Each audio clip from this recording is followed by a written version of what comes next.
dropping by. Thank you for having me. Come on in. I'm so excited. So beautiful. So how does the quintessential New Orleans surroundings inspire your taste?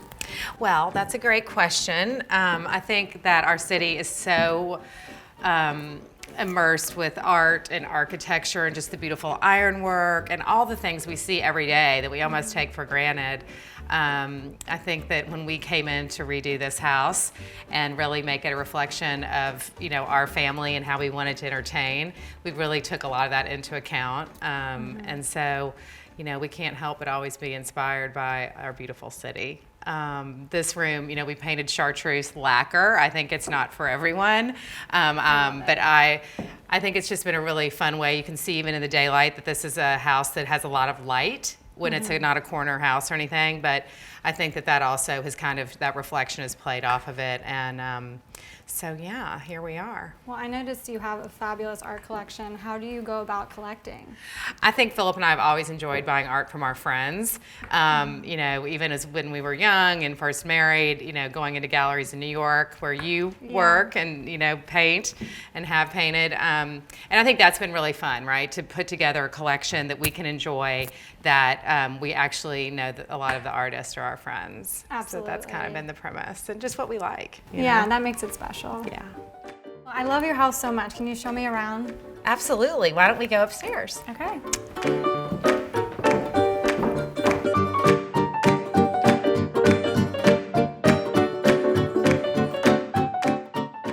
This is beautiful. Tell me about this room. Well, this is my daughter Tally's room, and again, I think that the color and just kind of these fresh mix of the idea of the lavender and the orange was kind of unusual, but I think it worked. The wallpaper is, kind of this pale cream, and then the quadrille and fabrics on the windows, and here China Seas on the bed. But I think that, what I love about these coming into this house at the age my children were is thinking of these rooms in ways that other people would use them too. And so this is a guest room. Like when Tally's away, which she is now, grown and gone, I love to welcome my friends to stay with me. So this is also serves as a guest room. So it's always a little, again, a breath of fresh air, kind of like walking in downstairs. And really when I started Leontine, that was what everything was kind of based on, this idea of oversized monograms and bold colors. So I know we are going to talk about that too, a little bit about what's on the bed and under the mirror. So as the design world's leading preeminent purveyor of linens, how do you select your fabrics and your pieces for each room?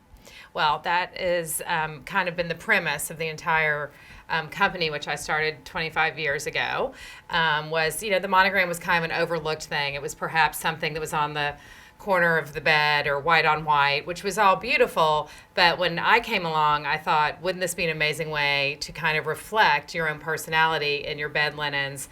And so when I started it, that was what I did. I blew up the monogram oversized, made it a bold color, kind of made it more of a focal point in the room, but yet a complement, to the room. So in this room, we actually are kind of celebrating the 25th this year with this bed set, which has the oversized, which I kind of was my big idea 25 years ago, this oversized monogram on the sham and on the bed cover. And this is the Abigail. It's a really traditional applique monogram, which has always been a staple in our line. So we thought it'd be fun to kind of show it in our signature lavender Leontine color, which also ended up being, the color in Tally's room accented. Most of the time, it's just working hand in hand with a client and really understanding their personality and what they have in mind for their interiors. And then we look at every other element in the room and then come in with these ideas on how to do the bed set. I love the lavender and orange together. It's it's kind of amazing, but it sounded weird, but I love the way it came out. I do. I think it's really fresh and happy, and this room on the front of the house gets a lot of light. This would have been the original master when this house was built, and I love the ironwork detail on the front and just the natural light that kind of flows in.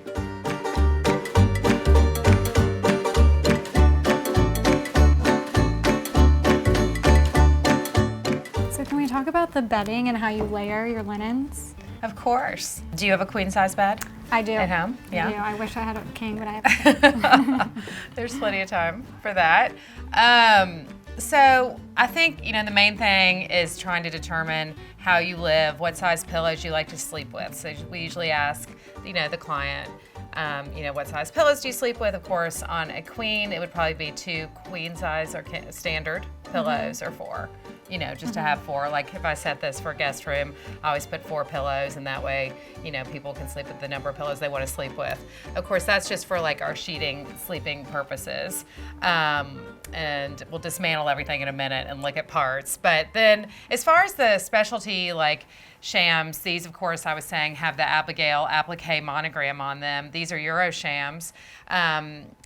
We can afford to have the height here because the headboard height and just the way this bed goes. But a lot of times, I think that's a good question to ask yourself or the person helping you with linens is how tall is the headboard? And that kind of can gauge that. But obviously, it's usually the number 2. This has Euros, or they could be standards. On a king size bed, you might use 3 Euros. I even just like 2 on a king, actually, or 2 king size pillows, and that's really just for the decorative sham.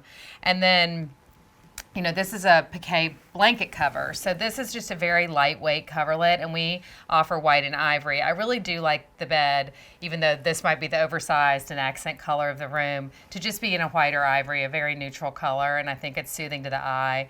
And then you pick up maybe a fun tone, or complementary tone in the trim and the monogram if you go with the monogram. And then this is a hand quilted satin throw, and these are just amazing, and we make these in our historic studio in Hardinsburg, Kentucky, in many different heirloom patterns. This one has little hand-tied bows on it. But I think that, really keeping in mind is the comfort level of either, if this is your room or a guest room, and it's always fun to kind of live in a guest room or spend a night in a guest room to see, how your guests experience things. All these linens are made to be washable, usable. We really want people to dive in. And I had a lady come up to me the other day, an old friend, and she said, "I've had these linens so long. I can't believe they've lasted all these years." And I said, I can't ever hear that enough. Yeah. Also, I think, obviously they're fun decorative fabrics you can use. So, these are 2 shams that have always been in this room on Tally's bed that don't necessarily go with everything else, but I think that that's always a fun way, to complement and mix, things together. Maybe you just have 2 fun shams, that go in the room, and you don't sleep with these, obviously, and normally these would come off too, and just do 1 focal pillow. For everyone, it's not always the monogram on the bed and the pillow. For me, of course it is, but, that's just a given level of comfort with the monogram. And then as we kind of work our way backwards, these are just American sleeping cases. So these are just our beautiful percale. Feel the hand on that. So soft. And then they just have this, kind of sweet scallop. Oh, that's nice. So anyway, that's the great way detail. we've kind of put this bed together. But I do think it's a good question because I think a lot of people get intimidated and, overwhelmed. Like, what do I buy? How do I do it? So that's where we like to kind of come in and help. Well, thanks for messing up your bed for me. And Of taking it course, apart. yeah. Tell me about this look. This is what's usually on the bed. I love the idea of the fun is in the mix, right? So actually coming in and mixing up different styles of monograms, the applique with the embroidery. Maybe it's just a great looking embroidered border on this neck roll, but kind of tossing in and making things look fresh and fun, and mixing that again with like your other fabric pattern. It's just kind of like, it's your room, it's your environment, it's whatever pleases you. These aren't like handbags being worn out on the street. These are bed linens. These are the things that you personally enjoy. So why not make it fun?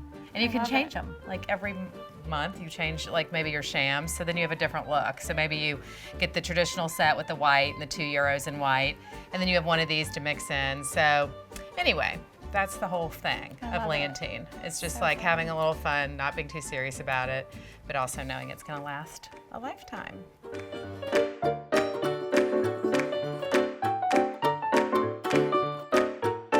So tell me about how the FLEUR Royal Mirror landed here. Well, I have to say, when I saw FLEUR mirrors hit the market, I thought they were so precious, and I thought this was the perfect spot. And in thinking about it, I really loved the idea of this shape because the Royal has this very whimsical feel, and it just reminded me kind of the neighborhood, like we were talking about earlier in the Garden District.